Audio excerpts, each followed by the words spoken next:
What's going on, you guys? Welcome back to the YouTube channel. I appreciate you tuning in today. As you can tell, we got the Z and the Miata behind us. We're actually gonna take the Z and go and wash it right now because it's pretty dirty. And we're also gonna check the oil because I think it's pretty low right now. Usually I can tell when she's low on oil because she acts a little weird, but I'm gonna check it out right now actually. So come around here. My rag, this just in case.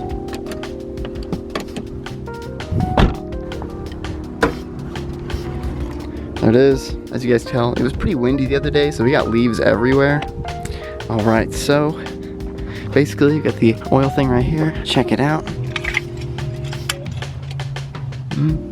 It's not too bad, it's not too bad. A little low. Just gonna top it off here. Got some oil in the car.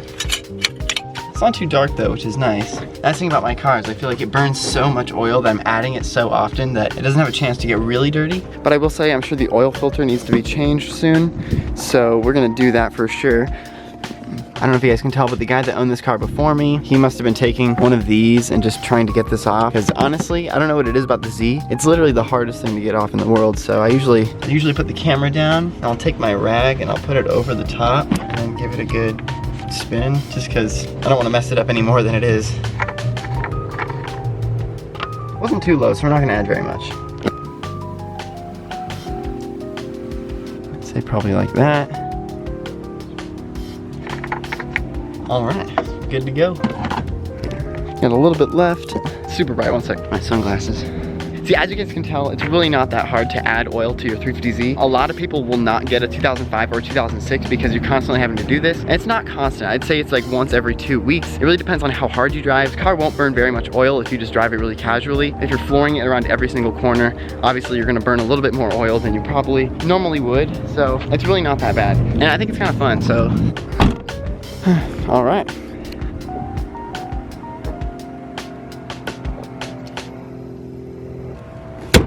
Done. All right, so now she's not too dirty, but she's got like bird poop and stuff, and like this is, I feel like this has been here. This has been here since like before we went to the car show on Saturday. So we're gonna go wash this thing because it needs some love. We went and washed the Miata the other day and she's still looking so clean. I'm telling you guys, that car rides so much smoother than this. Like this thing, you feel every single bump and crack on the road. But then this thing, it's just, I don't even know how to explain it. Especially on the freeway for some reason. It just like flies. It's insane, it's insane. All right, get a cold start. You're sitting in the front bumper of the Miata right now. It's pretty awesome.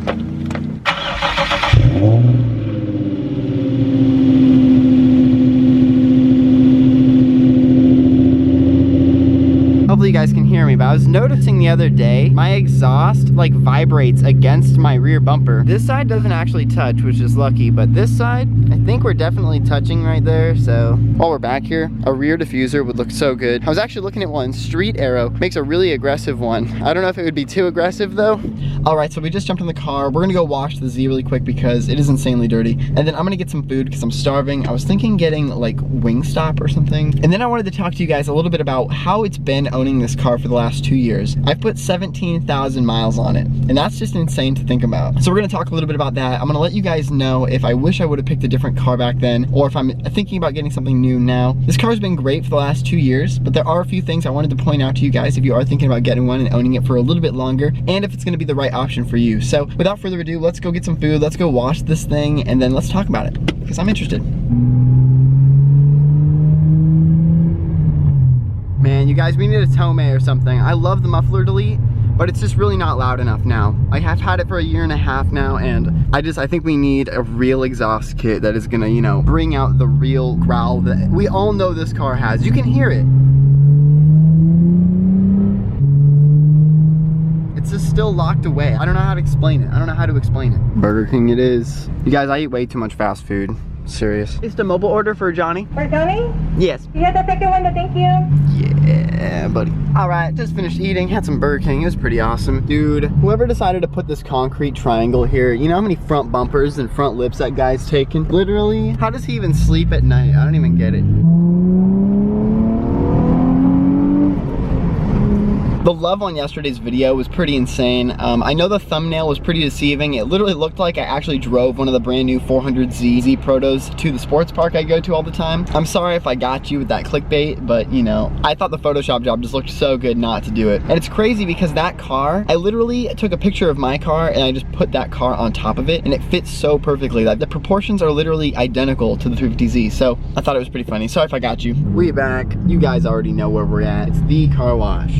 Going right here. All right, I'm gonna jump out and wash this thing real quick. Gonna get it super shiny clean.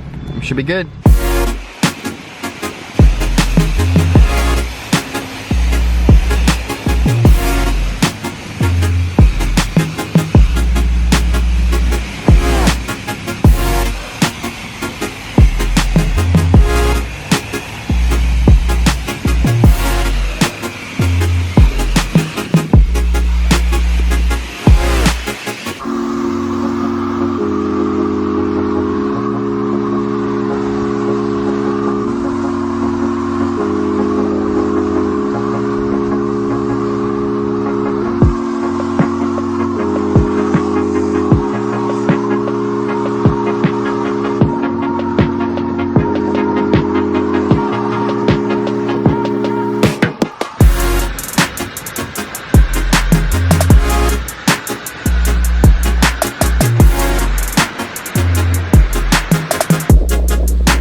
She turns out so good when she's clean. We're in like this little alleyway right here. Hopefully no one drives by. I've already had like 2 people try and drive through here. They can get by. Like some people think they can and some people think they can't. It's hilarious, but we're gonna be quick though. I kind of want to give like a 2-year kind of review on if I think this is gonna be a good car for you to own long-term or not. I did a 1-year review about a year ago, and this is like my 2-year review. It hasn't actually been 2 whole years. It's been like a year and 10 or 11 months. So, you know, we're a little early, but we could say this is like 15,000 mile review, you know. Anyways, I feel like I have a pretty solid idea about how this car is to own for a few years. There's only like 2 or 3 major points that I would say kind of make it a little bit difficult. Number 1 being that I have 2 best friends that I cannot take in this car because there's only 1 extra seat. And you make it? Yeah, I'm filming a video. Yeah, I think you make it. You want me to get in and do a burnout for you? Maybe. Thank you. That guy was pretty cool.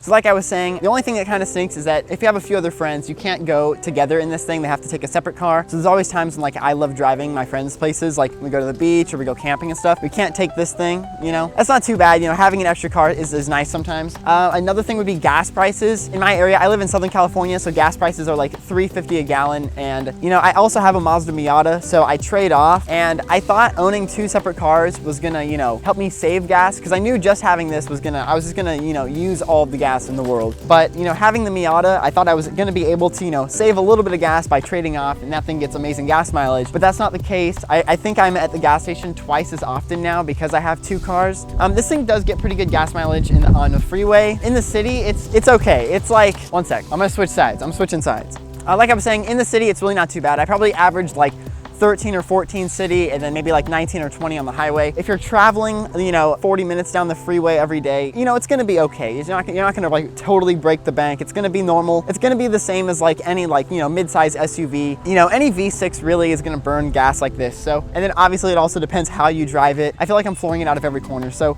you know, I burn a little bit more gas than maybe you will. So another thing is, you know, I get a whole bunch of compliments everywhere I go with this car, whether it's the gas station or I'm just like parking it somewhere and walking in to like eat. I get a whole bunch of compliments, which is pretty cool because it's just a Nissan. Like, people forget that it's just a Nissan. Like, I picked this thing up for $7,000. Like, it still looks like, you know, a $15,000, $16,000, $17,000, you know, entry-level sports car, which I think is awesome. For the money, you really can't go wrong. You can seriously get these for like $3,000 or $4,000 on Craigslist still, depending on the miles. So, you know, in my 2 years of ownership, I haven't really found things that are like, I have to sell this car, like it's not working. I don't like move stuff very often where I have large things I'm taking with me places. The last thing I would probably say is that like rear tires, this is my second set of tires since I've owned this car in a year and 10 months. So, you know, you go through rubber pretty quickly, but it's just, I mean, it's a rear wheel drive Nissan 350z. It's kind of like, that's almost what it's meant for. And the camber doesn't help at all. So I kind of knew that going into this whole thing, that I was going to be, you know, spending a little bit more on things that, you know, normal cars you don't normally spend money on, like oil, you know, rear tires. Not going to have those expenses in like your Nissan Maxima and stuff. So honestly, the sheer performance for how much you can get one of these for, you literally cannot go wrong. Like, I highly recommend, before you make any decisions, test drive one of these. You know, if you're looking at other cars between, you know, $10,000 and $20,000, I mean, you can pick up for $12,000, you can find a beautiful example 10 times cleaner than mine. Like, from that far away, mine looks pretty good, but realistically, there's way cleaner examples than this out there. You know, my clear coat's coming off in every direction. I have different color panels and stuff. So it's definitely a project car, but that's what I bought it for. So that's basically it. I did a 1-year ownership review, and I can't remember if anything in this video is similar to that video, so I'm gonna link it right here. Go ahead and check that video out if you're interested. But honestly, a year later, I have no complaints. I'm still gonna own this thing probably for another year, so I'll see you another year for a 3-year ownership review, and hopefully it'll look different. I seriously think it looks the same as the 1-year review. So that's basically it. Thank you guys so much for tuning in. Go ahead and drop a thumbs up on the video if you enjoyed it. Drop a comment down below if you have any comments or any questions you want me to answer for you. And then please consider subscribing. I post videos like this all the time. Plus, I also have a MazdaMiata that I post videos about all the time as well. And I would also appreciate if you join the family. Thank you guys so much for tuning in. We'll see you guys later. Peace out.